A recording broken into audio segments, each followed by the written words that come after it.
Você está ouvindo Esteves com Metafísica Podcast.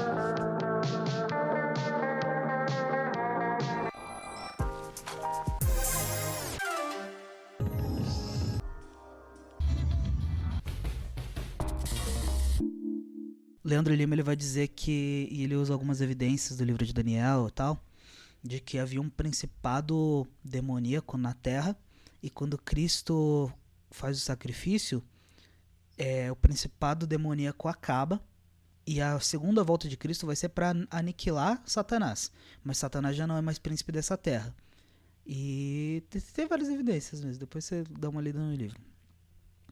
Com isso, você percebe que assim, entre Novo Testamento e Velho Testamento, tem mais coisas bizarras acontecendo no Velho Testamento.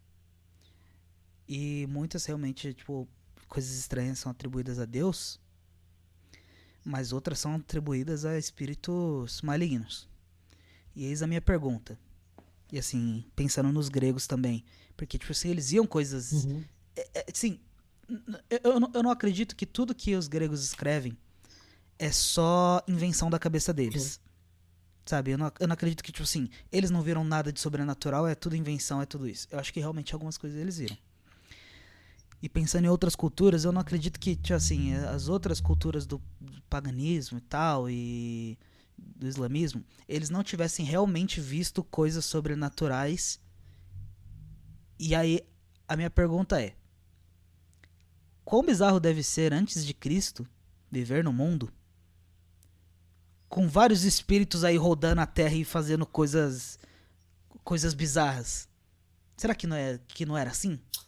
Por isso que todas essas culturas surgiram antes de Cristo e tal, e não tem tantas culturas, não tem tantas religiões e culturas pagãs tão poeticamente criativas depois de Cristo?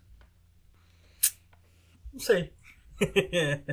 Mas uma coisa que eu sei Não, mas é que, assim, Pode falar. o próprio Sócrates, ele vai, muitas vezes durante os diálogos, ele vai falar, atribuir, tipo assim, alguma coisa que ele falou ao daimon, né? Que é, tipo, essa daimon é uma palavra que vai ser traduzida depois como demônio, né? A Sócrates vai falar que o daimon era uma entidade que conversava com ele e que, tipo, meio que soprava o ouvido dele pra ele falar certas coisas pra certas pessoas. Entendeu? Então essa aqui é a... Agora, tipo assim, que tinha algo místico naquela época e tudo mais, não tem como a gente duvidar disso, né? Porque, tipo assim, todo mundo fala que tem uma mais coisa místico do que tem hoje. Não sei, cara. Eu acredito que a Terra era mais mística antes de Cristo. Não é que, eu não sei, porque assim, igual, eu fui pro interior, né, no final do ano. E aí você vai ver as histórias do pessoal e no interior atrai esse tipo de coisa, né? Então você tá lá, nego fala de tipo pessoas andando e você não sabe quem é. Gente liga na sua casa e quem responde é uma outra pessoa e na verdade a pessoa nem tava em casa na hora, entendeu? Então, o interior ele tem Mas muito será que isso contato não é... com o misticismo. Será que então isso não é atribuído ao tédio? O misticismo está atribuído ao tédio? Não exatamente o tédio, entendeu? É que ele tá atribuído ao ócio, entendeu? E entre ócio e tédio tem uma coisa diferente, porque quando você se desliga das coisas... mano, se você tá ocupado o tempo todo com tudo, você não presta atenção em nada, tá ligado? Então quando você para e você presta atenção nas coisas, você começa a entender, tipo, perceber as nuances, perceber coisas que você não percebia antes, entendeu? É igual quando eu tô, tipo assim, eu tenho algum paciente. Às vezes eu paro e, tipo... eu tô lá, tô atendo, daqui a pouco aí eu tô em casa, tipo assim, aí, sei lá... eu paro de fazer alguma coisa e me vem um insight do nada. Tipo, que aquilo ali que ele falou provavelmente é por causa de outra coisa que aconteceu no passado dele e tudo mais. Então é uma questão meio que assim, de você só deixar... só prestar atenção nas coisas, sabe? Direito. Mas você acha que tem uma questão espiritual nisso? Não, mas é que Mística? o espiritual tá em todo lugar, entendeu? É porque a gente quer... Sim. A gente que tá nesse mundo pós-iluminista, a gente acha que o mundo ao nosso redor, ele não é místico, ele é racional, entendeu? Então a gente por um viés de confirmação, a gente deixa de olhar para aquilo que é místico do dia a dia, pra gente só prestar atenção naquilo que é pontualmente, que é racional, que a gente sabe, que a gente entendeu? Então não é que tipo, é claro que assim, coisas místicas não acontecem o tempo todo também, né? Convenhamos que elas são um elemento da realidade, mas não representa o todo da realidade, né? Porque aí se eu falasse isso, eu estaria sendo gnóstico. Mas a questão é que se você ignora o milagre, você vai... Tipo assim, realmente nunca vai ser um milagre. Tipo, é igual um médico ateu, sabe? O cara atendeu 1000 pacientes. Um dia o cara tá com tumor, no outro dia o cara não tá. E o cara não acredita que é um milagre, tá ligado? Tem médico ateu assim. Tipo, o cara tava morrendo num dia, no outro o cara tá lá andando de pé, querendo ir pra, sabe? Querendo sair por aí. É igual. É aquele cara do. O Gordão Foguetes, né? Não, eu atribuo isso ao acaso. O acaso. É isso, assim, é o acaso. Só que assim, aí o acaso, ele... O que é o acaso? Tipo, não... basicamente ele fala assim, eu atribuo isso a Deus. Só que ele não... Ele é ateu, ele não acredita em Deus, entendeu? Mas ele... assim, é uma cegueira muito grande, cara. Isso é cientificismo, não? Tipo assim, é que o cara acha que tem um caos, aí o caos ele vai simplesmente curar uma pessoa do nada. É isso, tipo... Do nada... Exatamente. Nem faz sentido o acaso, cara. Eu fico com raiva com isso até. É igual aquele cara lá do Deus pode qualquer coisa, inclusive não existir. Nossa, é o tipo de argumento mais estúpido. É só ateu acredita nisso, né, cara? Não, sabe qual que é? É a coisa que o Mário Quintana faz, o Paulo Leminski, que eles falam umas frases mó babaca e por ser diferentinho, a colocação das palavras é bonitinha. Não, que legal, que nem o Mário Quintana. Eles não passarão e eu passarinho. O que isso quer dizer? Isso não quer dizer nada. Eu passarinho, nada a ver. Não, mas assim, é igual... Esses dias eu entrei num post de um ateu, assim, né? Que ele tava refutando, né? Um apologeta cristão, né? Aí tem uma hora que o cara fala, tipo assim... mas se Deus aí... Você fala que o Deus é um motor imóvel, quem criou Deus? Se Deus é a causa primária de todas as coisas, quem criou Deus? Aí tipo, você fala, mas mano, é justamente o que eu tô falando. Tipo, ele fala... Que ele é a causa primária de Precisa todas ter as uma coisas. causa pra todas as coisas. Então, inclusive pro tempo e pro espaço. Por que Deus não é essa causa? Aí o cara vem e fala, não, por que Deus não tem uma causa também? Falando, mas é exatamente o que eu tô falando. Não precisa. Ele é a única coisa que não precisa ter. Senão você tem uma regressão infinita. Eu acho que a questão... Você pode até explicar melhor, né? Mas eu acho que é de Santo Agostinho, que é... Santo Agostinho não, Santo Tomás de Aquino, de que Deus é ato puro, né? Então ele não pode se arrepender, ele não pode regredir de forma alguma, porque ele é simplesmente ação. Ele não tem existência, de certa forma, porque ele não tem começo. Todos nós, assim, tipo assim, a gente tem potencialidades, coisas que a gente pode se tornar a ser, né? Então, tipo, aí pensando nas virtudes também e tudo. E a nossa mente, ela também funciona meio que dessa forma. Tipo assim, ela vai, em questão de adquirir conhecimento, adquirir domínio sobre o próprio corpo, entendeu? Então a gente é sempre meio que incompleto. O que ele fala é que se eu não me engano, isso na verdade é Aristóteles, né, que vai dizer, é que ele só vai atribuir a Deus da Bíblia, né, mas é o mesmo princípio, porque Aristóteles vai falar sobre esse motor imóvel que ele vai chamar como se fosse um Deus, né. Então ele vai falar mais ou menos assim, que tipo, Deus... O Demiurgo? Não tem nada a ver com Demiurgo, na verdade. Tô zoando. Porque a Demiurgo é platônico. Demiurgo... isso que eu ia falar. Demiurgo de Platão. Ele vai falar assim, tipo, Deus, ele é um ser que ele é completo, então ele é perfeito. E aí a perfeição significa que nada pode ser adicionado, entendeu? Pela própria síntese da palavra, que é feito, né, que é de fazer, e o que é de, tipo, plenitude. Então, o perfeito é algo que não pode ser adicionado a nada.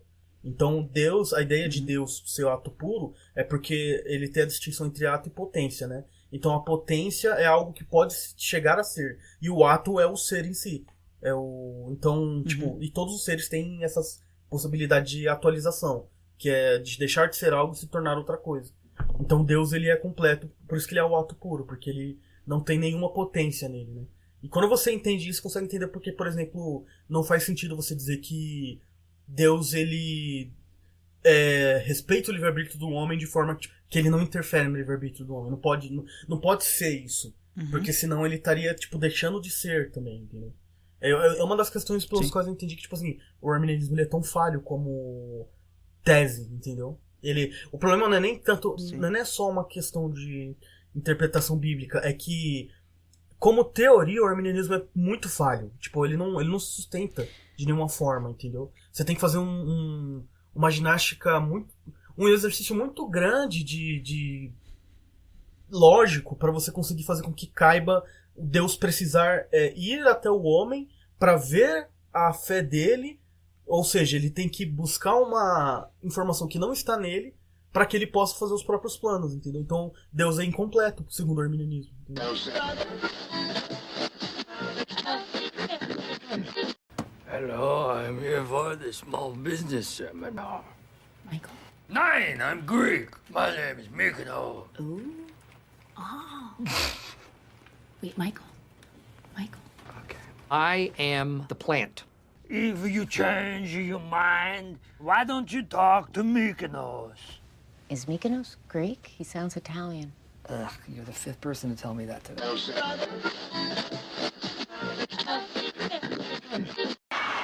Majestade, Vossa Excelência tem que confiar em nós. Ai, como confiar em vocês? Paris raptou a minha Helena. O que vocês querem que eu faça? Quem é que roubou minha mulher do homem, hein?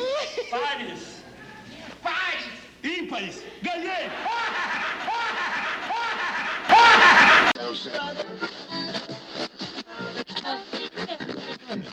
Dispersou-se o certame e para as naus velozes se dirigiram cada uma das hostes.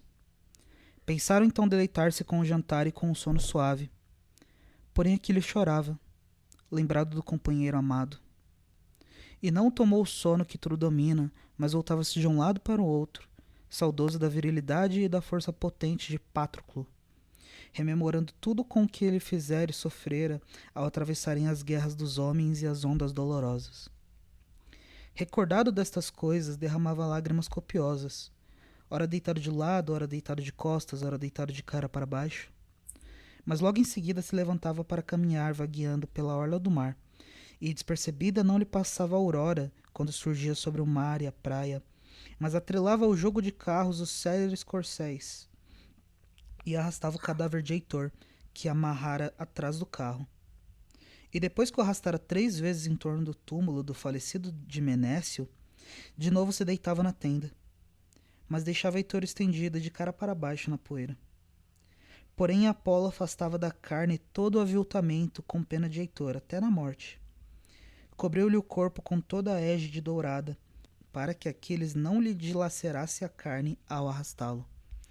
Este foi o canto 24. Aí... Ih, lá ele, gay. Da Ilíada, de Homero, os primeiros trechos. Sejam muito bem-vindos ao... Eu já ia falar o nome errado do podcast.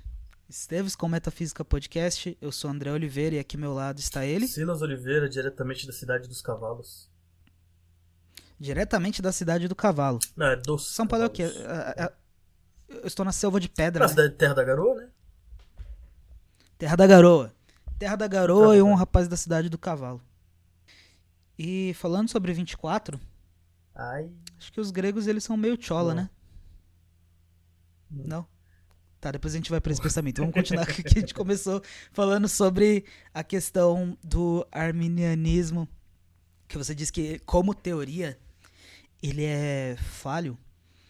E o que eu percebo muito nas teorias não calvinistas dos planos soterológicos é de que há uma incompreensão grande de que Deus é diferente do homem.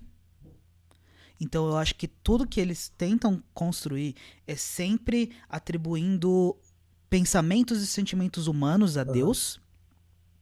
Correto? E tem essa dificuldade. E tem a parte da ignorância que você pode atribuir, a inocência, né?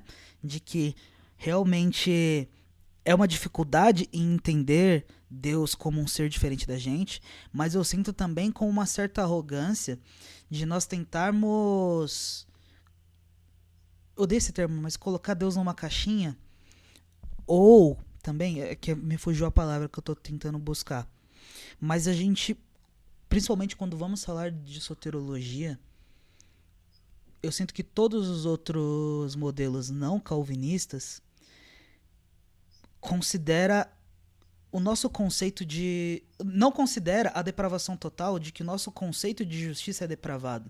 A gente não tem o conceito de justiça, de amor, de misericórdia que Deus tem. Porque Deus é um ser perfeito. Então a gente sempre tenta atribuir o que a gente imagina como justiça, amor, bondade e atribuir ele a Deus. Então muitas vezes a argumentação tanto de ateus quanto de católicos quanto de arminianos não, porque o Deus, que nem quando falam que o Deus do calvinista ele é o demiurgo, né, porque ele é um Deus ruim, um Deus que condena as pessoas pro inferno e tudo mais. Então eles vão falar, não, porque nessa visão Deus é muito cruel, e eles estão tentando entender Deus com a justiça dos homens. Como se a gente também fosse merecedor de alguma coisa, como se o homem não fosse completamente depravado e que tivesse totalmente destituído de Deus, né? Então, eu acho, eu só farei uma correção. Não é que eles atribuem exatamente coisas nossas, porque, por exemplo, pra gente estudar teologia, a gente tem que partir de uma fonte primária, né? Tudo que a gente for estudar, a gente tem que partir de uma fonte primária, assim, que seja a realidade, né? Que é o fenômeno em si, que é como o Kant vai falar sobre o que está aí, né, que é o fenômeno, que são as coisas, os objetos que se revelam na realidade. Olá, Silas da Edição aqui, eu só queria fazer uma correção. Eu falei sobre Kant e eu fiz uma confusãozinha bem leve, na verdade. Eu não quero me aprofundar muito, porque Kant é um autor difícil e eu também não sou grande, né, leitor de Kant, eu não entendo completamente do pensamento dele. Mas eu confundi fenômeno com a coisa que está ali, tá? São coisas diferentes. Então, fenômeno é um objeto que eu já assimilei, eu já entendi o que ele é. Então, aí eu posso dizer que ele é um fenômeno, entendeu? Então, eu vejo, sei lá, uma coisa se movendo na rua, ele é vermelho, tem 4 rodas, tem um motor. Eu falo, é um carro vermelho, entendeu? Então, isso, quando eu chego a essa conclusão, eu já consigo entender ele como um fenômeno. Agora, a coisa que está ali é esse objeto que, quando eu me recordo, eu tenho essa percepção sobre o que é o objeto, e aí ele existe na minha cabeça e apenas na minha cabeça. Então a coisa que está ali é o recorte mental que eu faço de um objeto depois de ter percebido ele. Basicamente isso, tá bom? Segue! Olá, aqui quem fala é o André da Edição. Eu só queria dizer que ninguém deu direito ao Silas de fazer interrupções ao podcast, de ser o Silas do futuro. Eu sou o André do futuro, eu faço a edição final, então ele não tem que ficar adicionando adendos durante o nosso podcast não, tá? Silas, você é um babaca, eu espero que você ouça isso. Olá, aqui quem fala é o André do outro dia de edição. Eu só queria pedir desculpa ao Silas porque eu acho que eu fui um pouco rude com ele só queria corrigir o erro que ele cometeu, coisa que várias vezes eu vi ele cometendo erros, eu também, mas ele cometendo muito mais erros e nunca corrigi. Bom, tá aí, tô corrigindo agora. Segue. Olá, aqui quem fala é o André novamente. Eu só queria corrigir que os 2 últimos áudios gravados foram gravados no mesmo dia. Eu não sei porquê, mas eu minto às vezes. E é isso aí, pode seguir com o seu podcast. Ou a gente tem que partir de uma fonte confiável, como é a história, por exemplo. Então, na questão, como é que eu vou conhecer a Deus? Eu tenho que partir da revelação que ele mesmo faz de si. Porque ele é o ser que tem todo o conhecimento e, tipo, pra eu saber quem Deus é, eu tenho que ter, de alguma forma, um relacionamento com ele, assim. Digamos, ou escutar as palavras dele, entendeu? Ter contato com a Bíblia, enfim. O que o pessoal faz é que eles atribuem as condições humanas a Deus. Sim. Por exemplo, eles vão. Por isso que o William Lane Craig ele falam que ele faz sucesso nos debates. Mas não é porque ele é um bom debatedor. Eu não acho ele. Não, bom debatedor ele é. Mas eu não acho que ele é um bom intelectual. Por quê?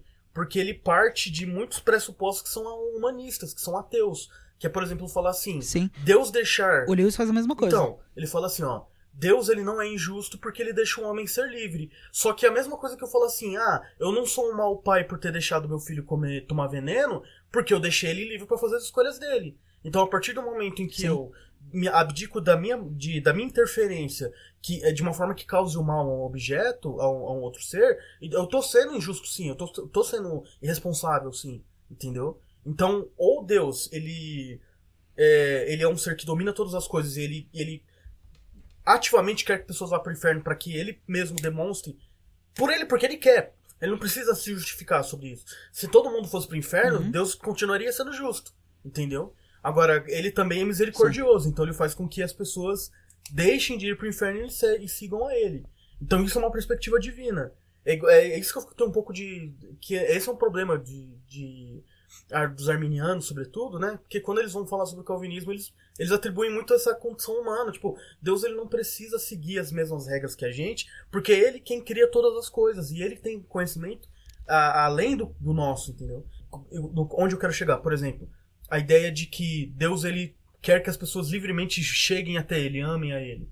Isso é o que um pai fala para um filho. O pai não pode obrigar o filho a amá-lo. Só que a questão é, amando o pai, o filho, quando o pai é justo, né? Pensando num pai bom, né? No pai perfeito. O filho amar o pai é algo que vai fazer bem ao filho. E não amar ao pai é algo que vai fazer mal ao filho. Entende? Então, só que como o pai ele não pode obrigar o filho a amar porque ele não tem as condições disso, então a única escolha que ele tem é que livremente o filho queira amá-lo de volta. Agora, com Deus isso não é verdade. Deus, por ser Deus, ele é pai, mas ele é eternamente Deus também. Tipo assim, ele é eterno, né?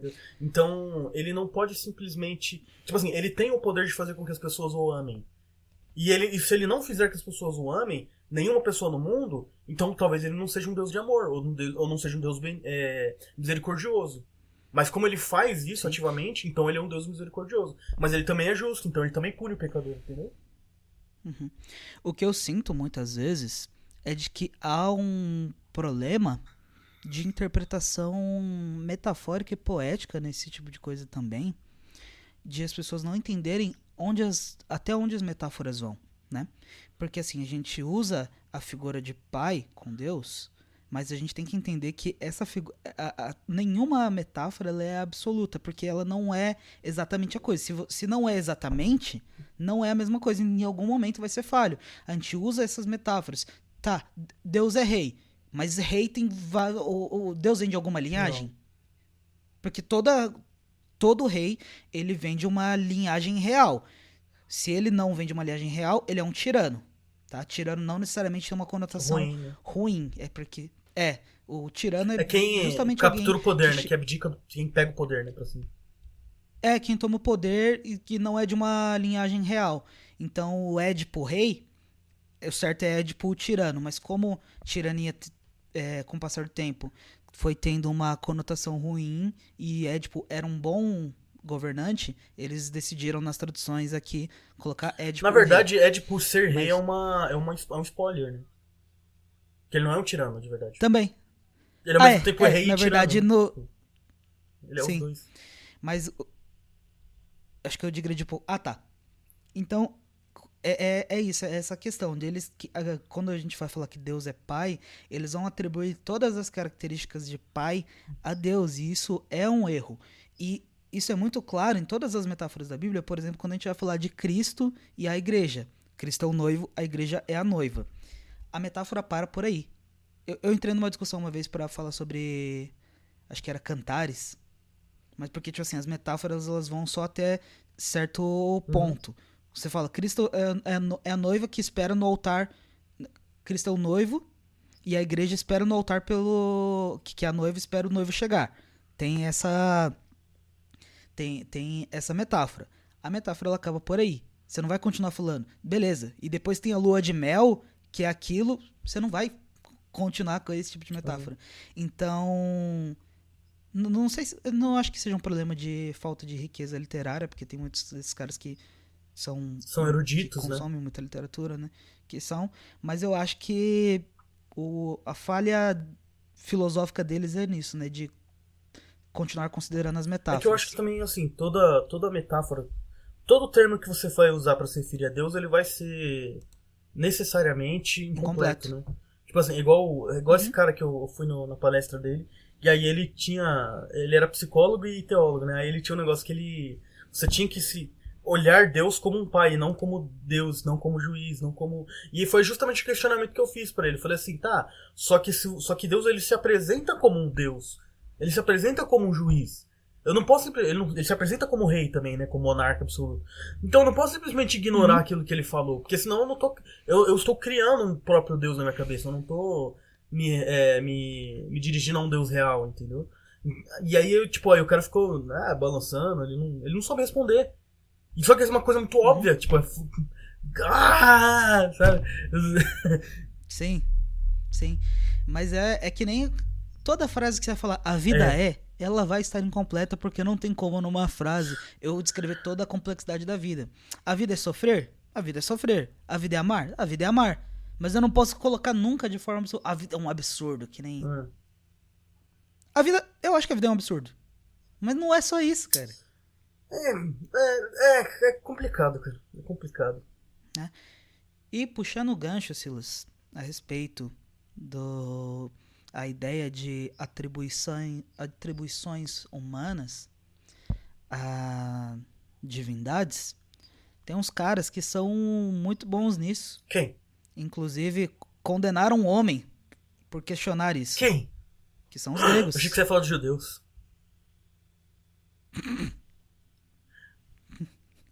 Continua, eu não posso falar muito sobre judeus. Eu me quero empolgo. ter um judeu-cast ainda, mas depois... O judeu-casting? A gente vai ter ainda.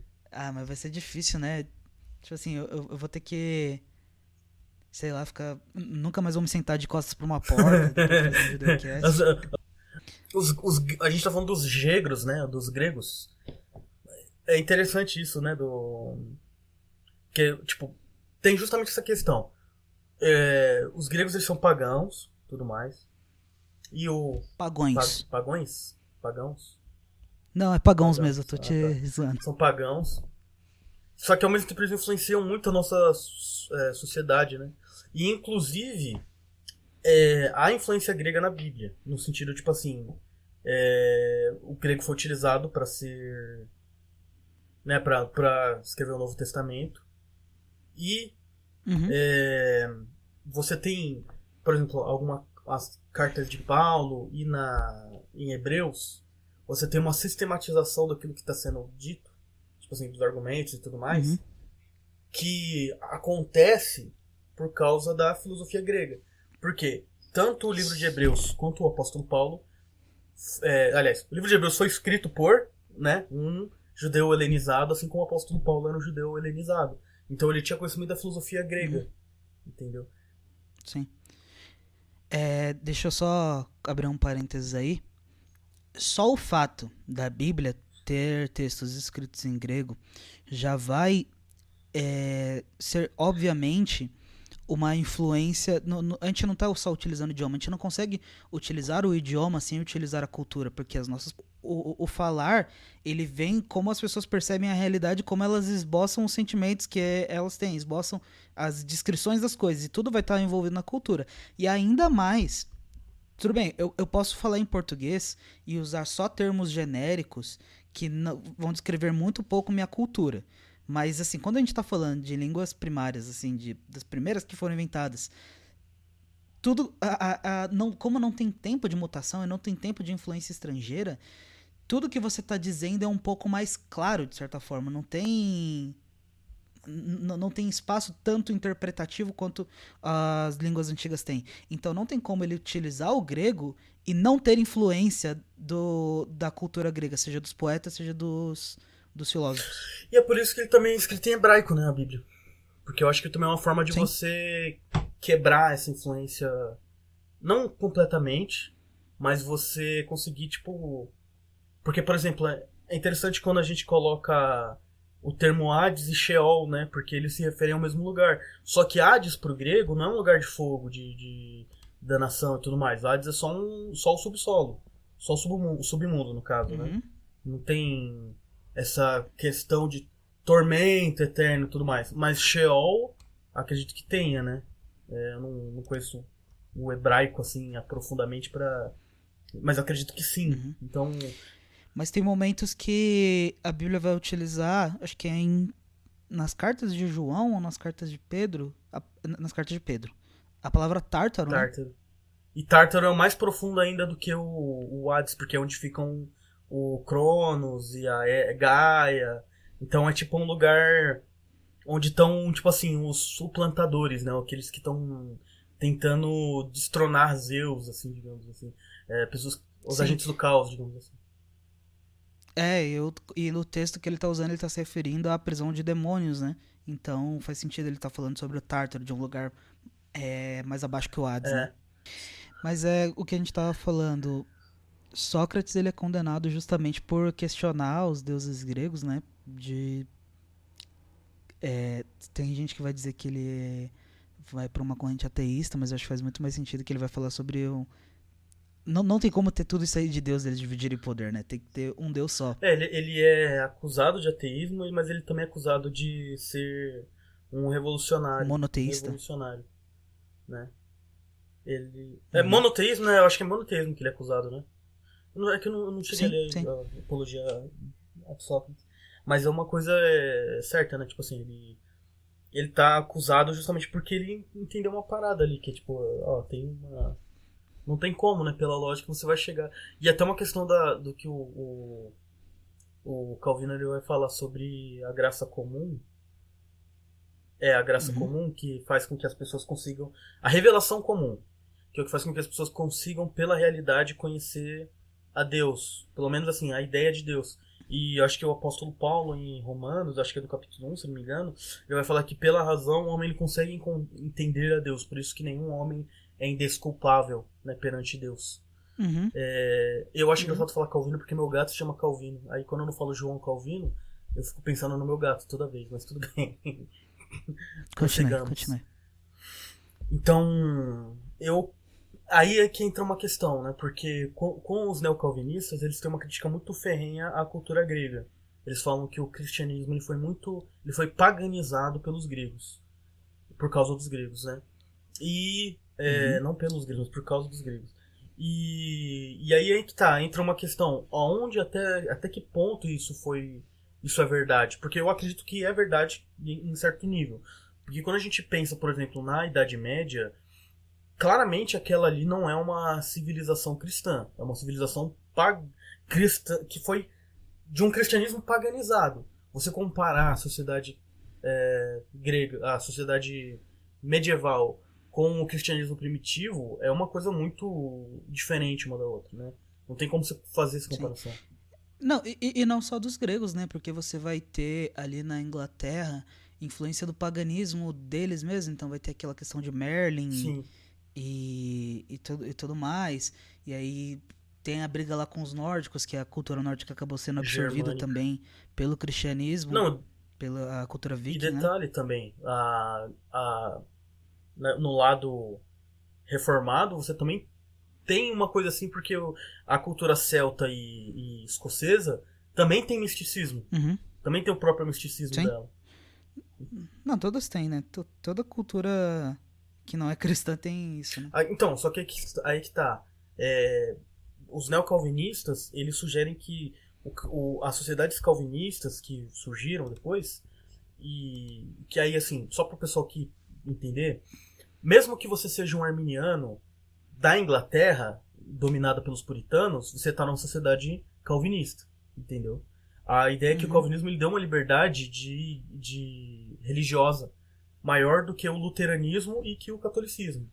Então, por exemplo, numa sociedade como a americana, você tem muitos arminianos, só que a sociedade é calvinista. Por quê? Porque o calvinismo veio antes. Então o arminianismo ele é uma consequência do calvinismo. Por isso que eu falo uma sociedade calvinista, tá? Por isso estamos numa sociedade católica. E a nossa sociedade é católica. Porque ela não é protestante, não foi protestantizada, entendeu? Digamos assim. O protestantismo chegou depois e não fundou. Os calvinistas fundaram os Estados Unidos e os católicos fundaram o Brasil. Sim. Então, só pra ser mais didático. Então né? a questão é justamente essa, porque assim, quando a gente olha a construção filosófica dos neocalvinistas, e aí eu tô falando dos pressuposicionalistas, porque Herman Bavinck e Abraham Kuyper, eles não fazem parte dessa cultura filosófica, né? Porque o pressuposicionalismo, ele é uma filosofia que vai surgir a partir de o Herman Doiver, que vai abrir esse movimento, e que dele vão surgir vários outros autores, né? Então é o movimento holandês, digamos assim, começa na Holanda, né? E daí vai para os Estados Unidos e para outras partes do mundo.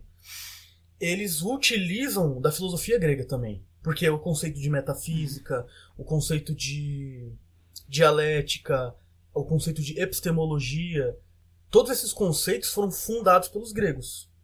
Eles são trabalhados por outros autores, mas fundados pelos gregos. Sim, e eu acho que é uma questão tão vencida, sabe? E tão mal trabalhada para as pessoas que criticam isso, porque você vai ter exemplos claros de Paulo com influência grega, influências diretas, ainda mais como forma de evangelismo, né? De quem que é seu Deus? É aquele ali, o Deus desconhecido. Ele aponta para aquele altar. Mas você vai ter isso, Silas, até nos Salmos. O conceito de Assembleia de Deus, a palavra Assembleia de Deus, da igreja, veio de Salmos. Você não vai ter nenhum texto doutrinário ou explicando, ou até Cristo, nas parábolas dele, explicando o reino dos céus. Acho que quem mais explicou o reino dos céus foi Cristo, né, com as parábolas. Ele nunca vai falar do reino dos céus. O reino dos céus é como uma assembleia onde... Não. Mas onde tem o conceito de assembleia é no paganismo cananeu, onde Baal, Astarote, eu não lembro exatamente a hierarquia, mas acho que Baal era acima de todos. Ah, sim. Eles... eu acho que é o El, na verdade, que é acima de todos, né? Que é o que dá origem a Elohim, a palavra de hebraico. Eu acho que é. Acho que não é Baal, não. É que tem um momento que acho que parece que Baal... Eles têm meio que uma historinha, né? E parece que Baal assume o poder, eu não vou lembrar agora, eu li no Guia Literário da Bíblia, que ele fala da influência cananeia, né? Então, o Olimpo, né, da mitologia cananeia, de certa forma, era uma assembleia. E os salmistas, eles faziam muito isso de provocar outras culturas. Então ele falava assim, o Yahvé se senta na assembleia e acima de todos. Essa é a assembleia de Yahvé, a assembleia de Deus, a assembleia do Senhor. Então você vai ter... Não tem como você não ter... Você fazer qualquer coisa com influências 100% cristãs. Cristãs ou abraâmicas. Porque quando você tá numa sociedade, você tem influências externas.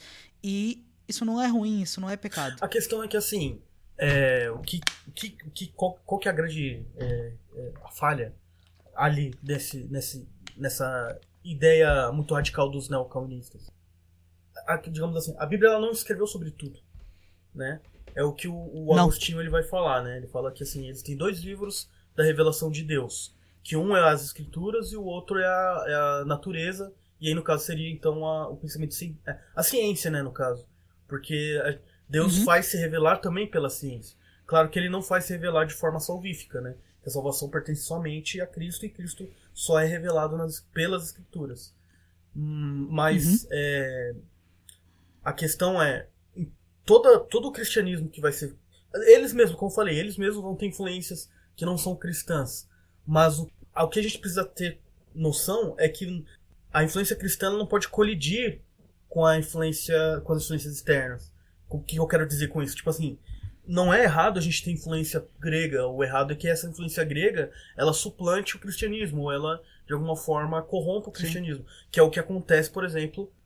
não exatamente como... Eu acho mais ainda com os romanos, né? Mas romanos e gregos, eles são meio que... Então eu coloco eles mais ou menos no mesmo... Vamos colocar eles no mesmo círculo, assim, que é um círculo pagão. O catolicismo foi muito influenciado pelo romanismo, de forma que, de certa forma, hoje, o catolicismo, em muitos pontos, ele parece muito mais romano do que cristão. Por exemplo, o uso de imagens não é algo que estava num cristianismo puro, primitivo, que era diretamente vindo de Cristo e dos pais apostólicos. Não tinha uso de imagens. A ceia como um sacrifício. É que eu acho isso um pouco discutível quando... Tá, o cristianismo em si não, mas quando o Santo dos Santos vai ser construído, né? Ele tem imagens de serafins, né? De querubins, na verdade, né? Então, mas o que é um querubim? Não é uma figura de Deus, né? É uma figura da hoste celestial. Então, mas aí que tá. Você sabe como é um querubim? Então, a questão é que se a gente vai utilizar o texto do Êxodo, né, da lei mosaica, para justificar então o uso de imagens, só o que a gente poderia fazer são anjos genéricos. Ainda assim, eles não fazem imagens de Deus, nem de Cristo, nem de nenhuma pessoa da Trindade. Tanto que a Arca da Aliança, ela vai ter 2 querubins do lado e a palavra, né, vai estar no meio. Então, tipo assim, como se a representação de Jesus, da palavra, no caso, fosse um vácuo, entendeu? Ele não está representando o vácuo. A deusa Jesus lá. Então, eu posso muito bem ter a posição de que aquilo foi só para a arca. Deus não foi uma ordenação geral, mas específica. Assim como ele faz várias ordenações específicas para o povo de Israel. E como é que eu posso afirmar isso? Porque você vai ter vários outros textos que vão contradizer esse, entendeu? Se ele falasse assim, se não tivesse vários textos, como por exemplo de Isaías, eu acho que é 38:2, se não me engano, que ele fala assim: eu sou o Senhor, este é o meu nome, eu não divido minha glória com ninguém, nem mesmo com ídolos, com imagens feitas por mãos humanas, entendeu? Então ele tá falando, eu não sou representado por obra nenhuma, por nenhuma imagem. Se não houvesse esses textos, aí eu poderia sim falar que eu poderia até utilizar esse texto grego. Mas então eu posso dizer com tranquilidade. O cristianismo primitivo, ele não tinha imagens. Assim, você vai encontrar imagens no sentido assim, no sentido didático, né? Vai ter imagens nesse sentido, mas não como forma de culto, entendeu? Porque a questão do catolicismo romano é que as imagens, elas são parte do culto, elas não são simplesmente adornos. Quem entende como um adorno são os luteranos, entendeu? Aí é uma questão de aniconismo, né? Iconografia. É o cara que destrói ícones. Mas, então, eu acho que é muito claro nas escrituras, quando a gente analisa o livro de Gênesis, o que é uma influência, uma coisa que influenciou a sociedade, vamos dizer, abraâmica, né, para não dizer cristã, enfim, Gênesis. É muito claro aquilo que é uma influência ruim de paganismo, ou não só de paganismo, mas influência, vamos dizer, mundana, acho que é mais fácil.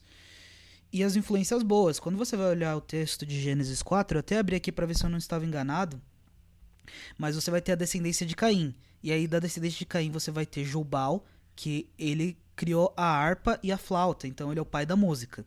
Antes disso não existia instrumentos musicais antes dele. É o primeiro registro que vai haver. Isso é ruim? Não é ruim. Por quê? Exato. Por que não é ruim? Porque não vai diretamente contra um mandamento, um dos mandatos de Deus, né? Mas que é um mandato criacional. O cultural. E que inclusive é cultural, né?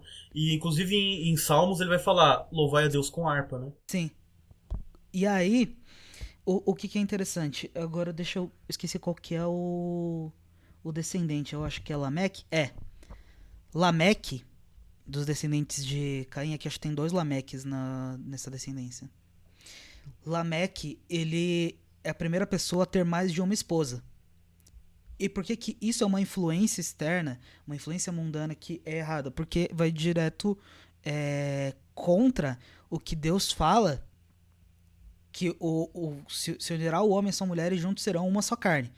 Então ele vai ter um mandato que o homem vai se juntar com uma mulher. Lameque, ele se junta com 2. Então tem uma diferença muito grande. A gente pode ter influências externas, desde que não vão contra os mandatos de Deus.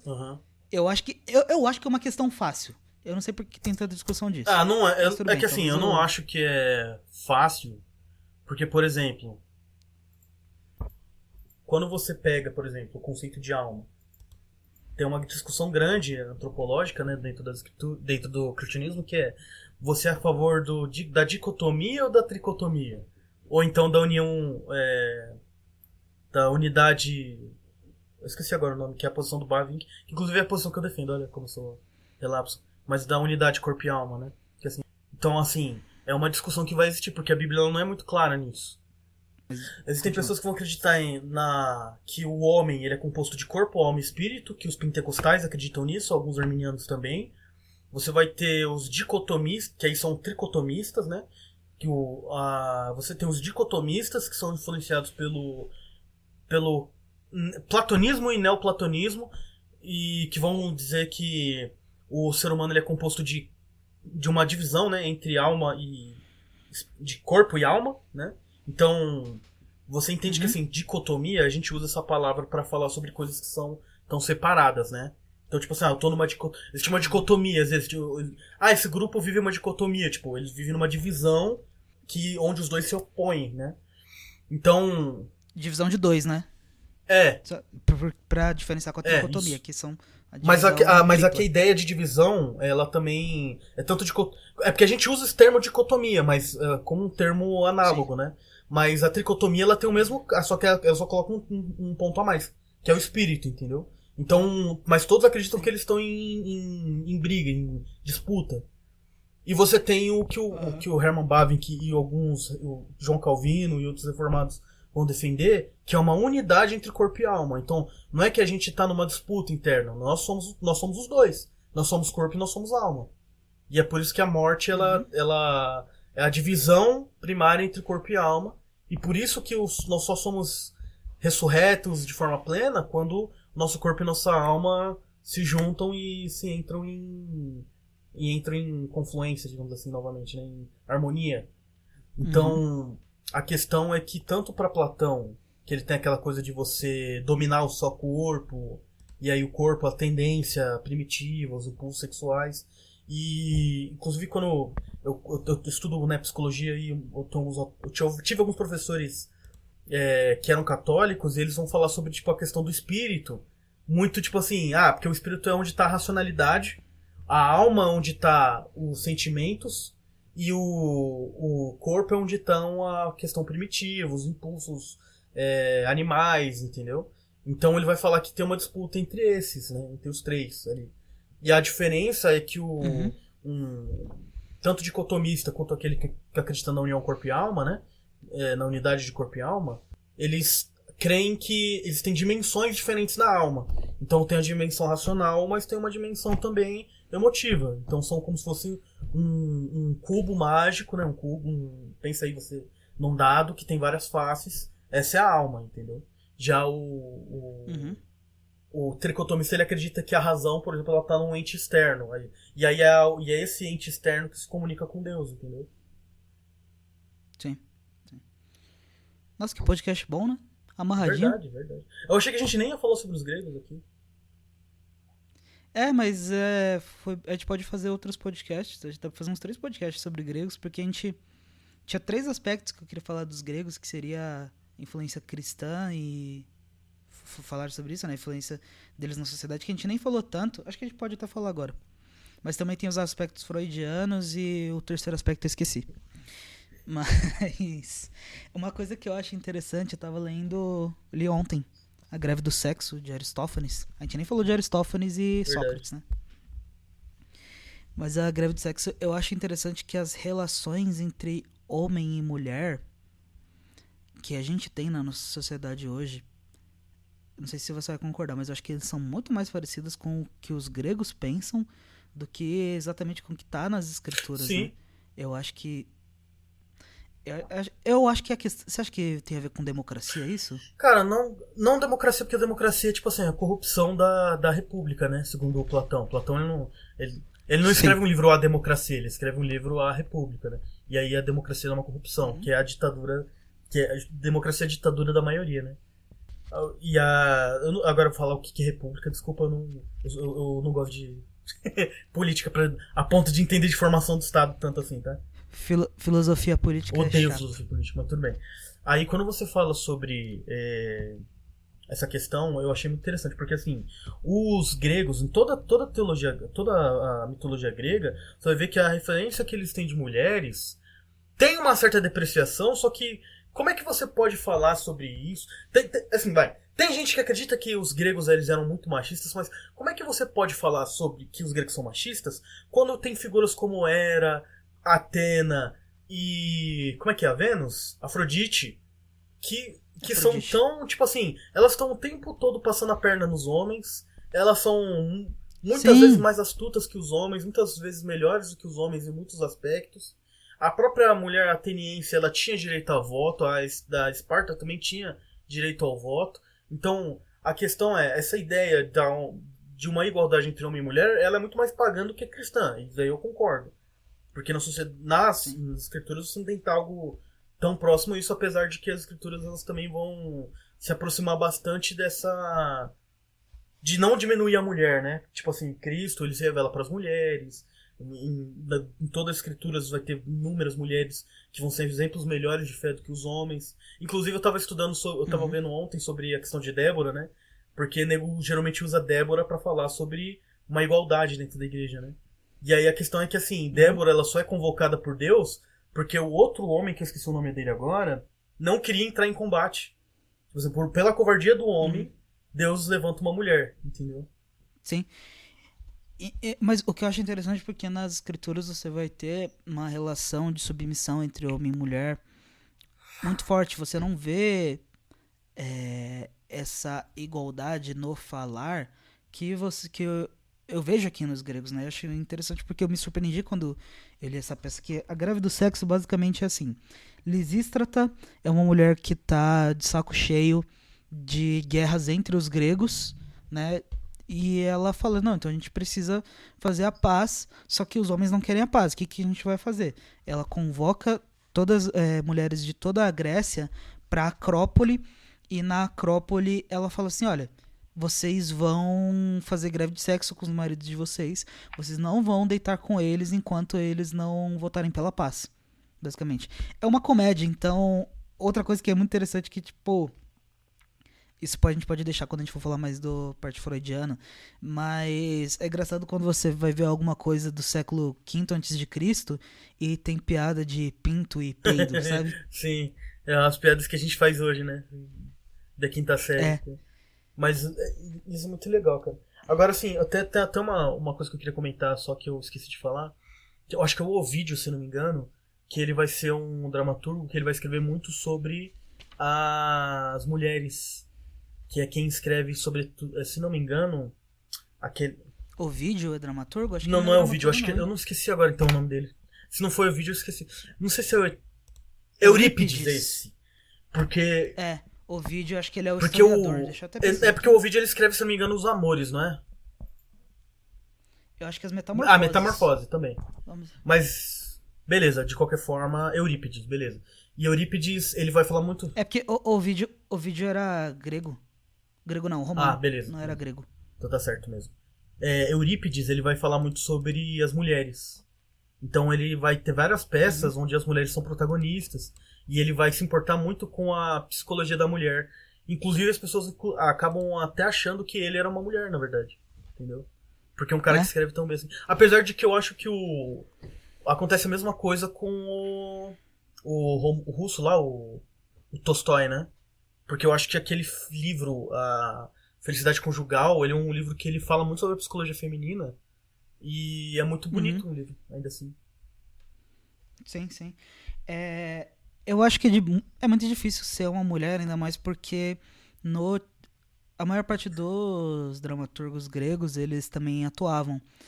E no teatro grego, mulheres não podiam atuar, né? Tanto que todas as figuras femininas eram representadas por homens. Tanto que as mulheres elas nem podiam ir ao teatro.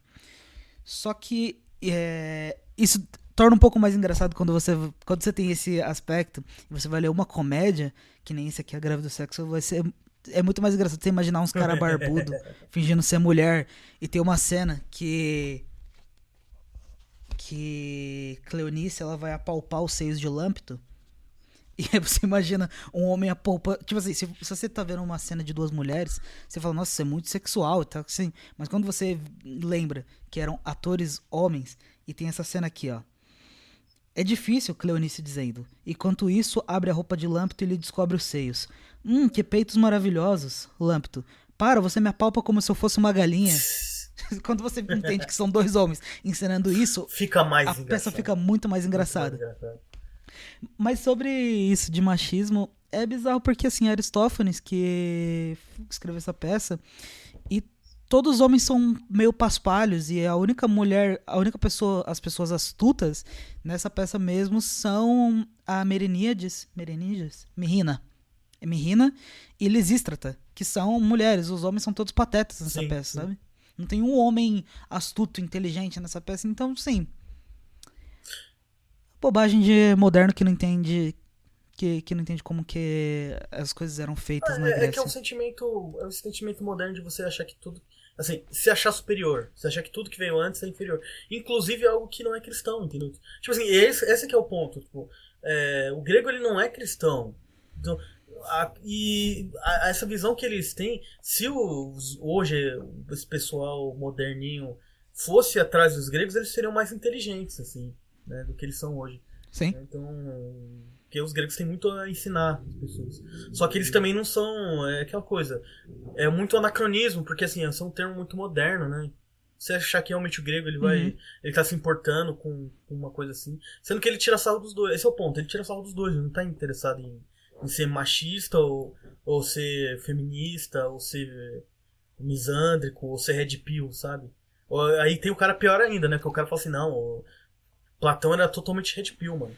Se ele tivesse aqui na sociedade, ele seria o red pill. Eles não tinham o conflito de interesses que a gente tem hoje e a polarização que a gente tem hoje, que começou mais na Revolução Francesa, se for ver, né? A esquerda e a direita, o termo surgiu. Que eu vou te falar que eu acho que isso já é muita loucura pra eu continuar falando assim, mas eu acho que são termos que nem fazem mais sentido hoje em dia. Mas não fazem nenhum sentido. Eu acho que acabou no século passado, a esquerda e a direita com a que é da União Soviética. É que você tem que entender que esquerda e direita são termos análogos, eles não são termos descritivos. Você tá falando sobre coisas... Cara, é por isso que você fala assim, Hitler era de direita? Pode ser, porque você tá falando de um termo análogo. Se o Stalin tá à esquerda, o Hitler tá à direita, entendeu? Sim. Só que numa questão de... Cara, a própria ideia, o termo surgiu entre revolucionários. E aí o direitista ele era o mais moderado e o esquerdista ele era o mais radical. Então se você considera Stalin mais radical, o Hitler era menos radical do que ele. Entendeu? Sim. Não são termos absolutos, que nem a gente falou sobre a visão soteriológica, né? Não são termos absolutos. Olha como que tá amarradinho esse podcast, Silas. Tô surpreso. Então, tá vendo? Aqui, ó. Meu, a gente volta no Esteves com Metafísica com, pá. Dados, conhecimento, pá. O cara é bombardeado, assim, ó. Tem que fazer esse meme, assim, que é o cara tomando vários tiros, assim. O ouvinte do Esteves com Metafísica, assim. E aí nós, assim, atirando. Cara, eu vou te falar que eu estou surpreso com a nossa volta. Que os podcasts que a gente gravou em 2025, a gente perdeu todos. Não tem nenhum podcast gravado em 2025. O que vocês acabaram de ouvir foi gravado na virada de 2024 para 2025. Acho que foi no 1º de janeiro, na verdade. Foi o único. Não, sabe o que eu acho engraçado? Você vai lá e faz um disclaimer sobre o... Como é o nome do cara? Sobre o David Lynch. E você não pensa em fazer um disclaimer falando assim, galera, feliz 2026. Não, eu falo... Não, você fala tipo assim, feliz 2026. Eu termino falando, feliz 2025. E você, em vez de, tipo assim, cortar essa parte pra falar feliz 2026 pra ficar um negócio redondinho, você esquece, sabe? Deixa o disclaimer ali, né? Eu fiz no começo o disclaimer falando, não, feliz 2026.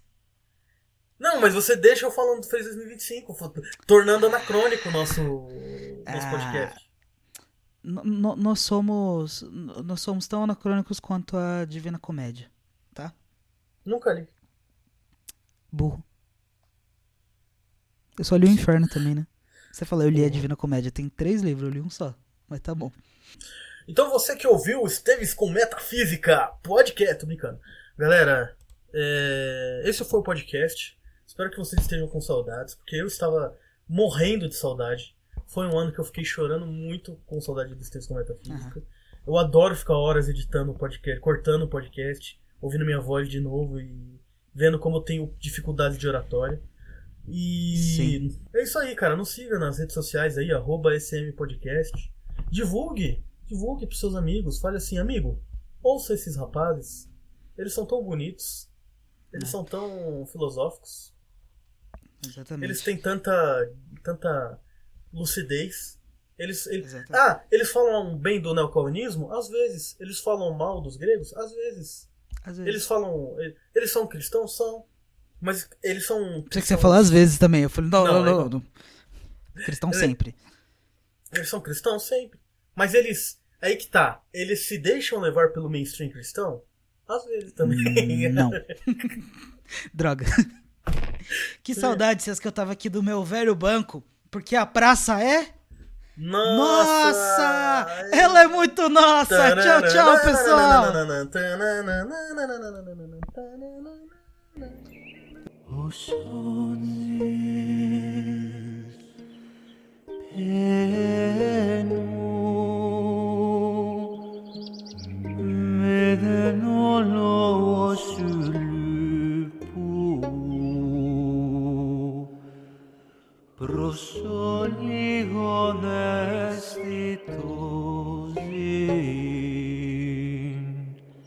το τέλος ο χρόνος απέτει.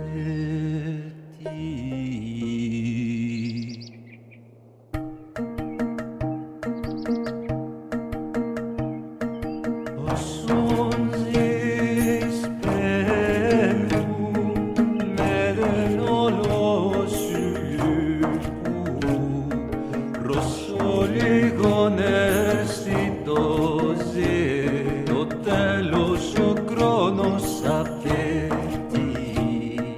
Όσον ζεις παίρνου με δεν όλο σου λυπού προσώ λίγον αισθητό ζει το τέλος ο χρόνος απέτει.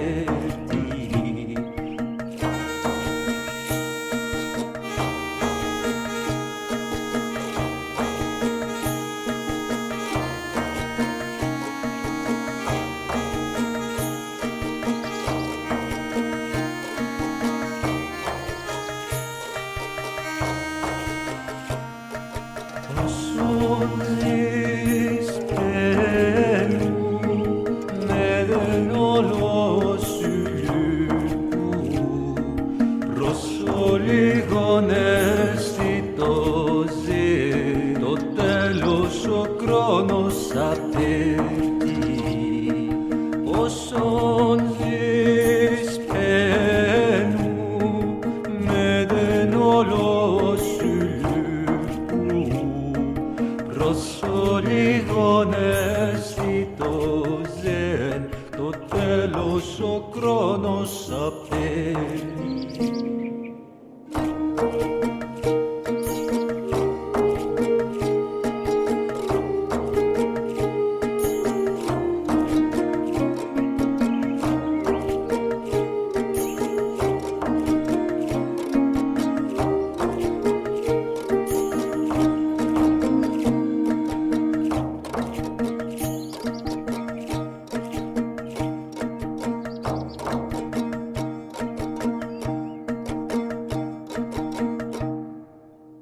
Όσον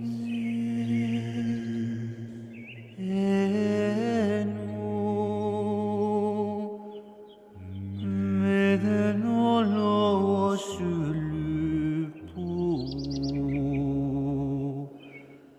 προσώ λίγον αισθητό ζήν το τέλος ο χρόνος απέτει.